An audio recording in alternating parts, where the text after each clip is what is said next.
জরুরি কিছু কথা রাসূল সাল্লাল্লাহু আলাইহি সাল্লাম বলেন, মাল্লাম ইয়াদা কাওলা জুরে ওয়ালা আমালা বিহি ফালাইসা লিল্লাহি হাজা বিনা ইয়াদা তামাহু ওয়া সারাবাহু।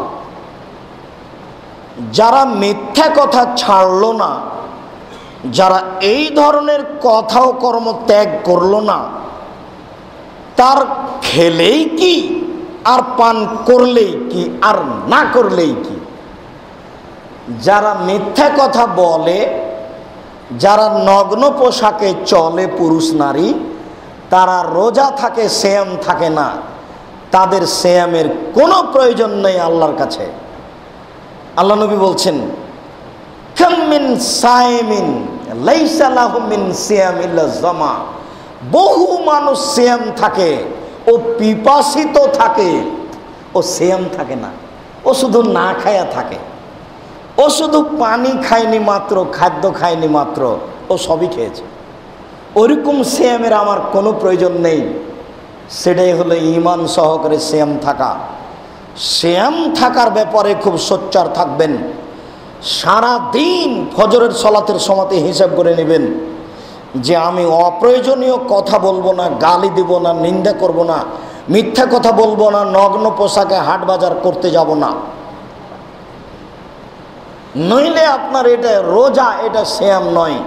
এ ব্যাপারে খুব সাবধান থাকবেন সম্মানিত দিনী ভাই। ভুলবশত কিছু খেয়ে নিলে সিয়াম নষ্ট হবে না।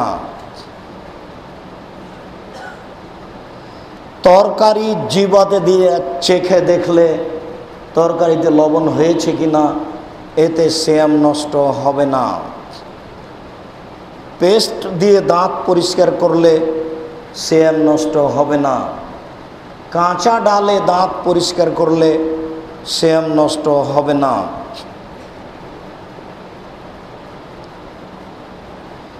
শ্বাসকষ্টে ইনহেলাল ব্যবহার করলে সিয়াম নষ্ট হবে না।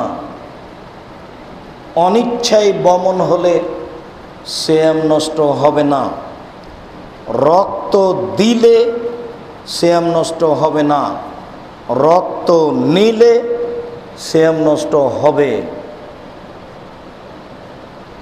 ইন্স্যুরেন্স ব্যবহার করলে সিয়াম নষ্ট হবে না। এটা খাদ্য নয়। খাদ্যমূলক ইঞ্জেকশন ব্যবহার করলে সিয়াম নষ্ট হবে। চিকিৎসামূলক ইঞ্জেকশন ব্যবহার করলে সিয়াম নষ্ট হবে না। মুখের থুথু ভিতরে চলে গেলে সিয়াম নষ্ট হবে না। মহিলারা ঋতু বন্ধ করে, পিল খেয়ে বড়ি খেয়ে ঋতু বন্ধ করে সিয়াম রাখতে পারে। ঋতু পিরিয়ড হাইজকে নিজ অবস্থায় থাকতে দিয়ে পরে সিয়াম পালন করবে, কোনো সমস্যা নেই। দিনে স্বপ্নদোষ হলে সিয়াম নষ্ট হয় না। স্বামী স্ত্রী মিলনের পরে সকাল হয়ে গেছে, বেলা হয়ে গেছে, গোসল হয়নি, সাহারি হয়নি, সিয়ামের কোনো ক্ষতি হবে না। সিয়াম থাকেন, কোনো সমস্যা নেই।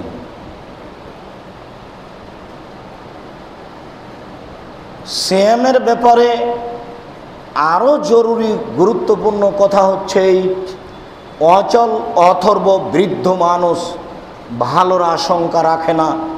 প্রত্যেক দিন তার পক্ষ থেকে 1.25 কেজি করে চাউল ফকির মিসকিনকে দিতে হবে। একদিনে দেওয়া যাবে না। সাথে সাথে 1 কেজি 250 চাউল 3-4 জনকে দেওয়া যাবে না, 2-3 জনকে দেওয়া যাবে না, একজনকে দিতে হবে। আর এক দিনের আরেকজনকে দেন, আর এক দিনের আরেকজনকে দেন, মানে 1.25 কেজি সমান হলো একজন। বুঝাতে পারলাম না? 1.25 কেজি চাউল ভাগ করে 2 জনকে দিবেন না, এটা হবে না। সাথে সাথে একটা মানুষ বাড়িতে রাখেন, সকাল সন্ধ্যা খাওয়িয়ে নেন, কোনো সমস্যা নেই। এরপরে যেসব মহিলারা বাচ্চাকে দুধ পান করায়, এইসব মহিলাদের 3টে বিধান। 1, নিজেই সিয়াম থাকবে। 2, এখন ছেড়ে দিবে, পরে থাকবে। 3, প্রতিদিন ফকির বা মিসকিনকে 1.25 কেজি করে চাউল দিয়ে দিবে। তাহলে তাকে আর সেম এখনও থাকতে হবে না, পরেও থাকতে হবে না। যারা গর্ভবতী মহিলা, পেটে বাচ্চা আছে, তাদেরও 3টা বিধান, এখন থাকবে, না হয় পরে থাকবে, না হয় 1.25 কেজি করে চাউল প্রত্যেক দিন ফকির বা মিসকিনকে দিয়ে দিতে হবে। ফকির যে চেয়ে বেড়ায়, মিসকিন যে চাইতেও পারে না, সংসারও চলে না, চাইতেও পারে না, সংসারও চলে না।